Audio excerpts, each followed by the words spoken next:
Salut les amis et bienvenue sur votre chaîne pour une toute nouvelle vidéo.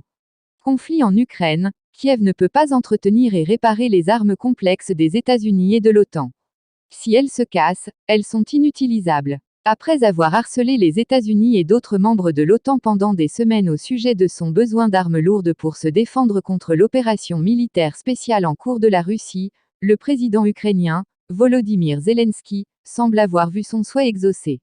Le 28 avril, le Congrès américain a adopté une loi qui redonne vie à une loi datant de la Seconde Guerre mondiale, permettant aux États-Unis de fournir rapidement des armes à l'Ukraine sous forme de prêt. Par un vote de 417 voix contre 10, la Chambre des représentants a envoyé la loi révisée, vieille de 80 ans, sur le bureau du président Joe Biden, où il devrait la signer. Le Sénat américain avait auparavant adopté la loi à l'unanimité. L'adoption de cette loi a permis à la Grande-Bretagne et à Winston Churchill de continuer à se battre et de survivre aux bombardements fascistes nazis jusqu'à ce que les États-Unis puissent entrer en guerre, a déclaré le représentant Jamie Raskin, un démocrate du Maryland qui a été à l'avant-garde de la législation anti-russe au fil des ans. Le président Zelensky a déclaré que l'Ukraine avait besoin d'armes pour subvenir à ses besoins, et le président Biden a répondu à cet appel. L'action du Congrès fait suite à l'approbation par le président Biden d'une aide militaire supplémentaire de 33 milliards de dollars, qui s'ajoute aux près de 3 milliards de dollars déjà fournis à l'Ukraine depuis le début du conflit avec la Russie.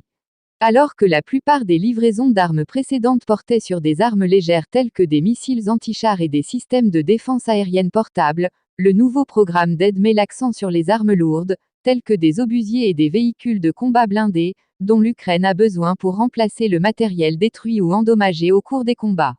On attribue au général Omar Bradley, célèbre commandant militaire américain de la Seconde Guerre mondiale, la phrase suivante: « Les amateurs parlent de stratégie, les professionnels parlent de logistique ». Pour chaque pièce d'équipement lourd que l'armée ukrainienne est sur le point de recevoir dans le cadre de cette infusion massive d'aide militaire fournie par les États-Unis, il y a la réalité tacite mais critique de la question de la maintenance et de la durabilité. En termes simples, s'il est cassé, vous ne pouvez pas l'utiliser. Et les équipements militaires se cassent, fréquemment, surtout lorsqu'ils sont soumis aux contraintes et au stress du combat moderne incessant. Prenez l'exemple de l'obusier tracté M777 de 155 mm que les États-Unis fournissent à l'Ukraine, environ 90 au total. Destiné à remplacer, de manière légère et facilement transportable, l'obusier M198 utilisé par l'armée américaine et les marines du milieu des années 1980 au milieu des années 2000. Il a été conçu en faisant des sacrifices pour réduire son poids, ce qui, dans les conditions de combat, a entraîné de graves problèmes de fatigue du métal, d'instabilité lors du tir et de dommages causés par le recul qui sont rapidement devenus apparents, selon une fiche d'information sur le système. Nombre des problèmes rencontrés par le M777 tournent autour des matériaux utilisés pour sa production. L'utilisation du titane au lieu de l'acier pose de nombreux problèmes, note la fiche d'information, enracinée dans le fait que, bien qu'ils soient aussi solides, les alliages de titane sont beaucoup moins flexibles, ce qui les rend plus sujets à la fatigue du métal. En outre, la fiche d'information conclut que cette pièce d'artillerie est trop légère pour les puissantes munitions de 155 mm.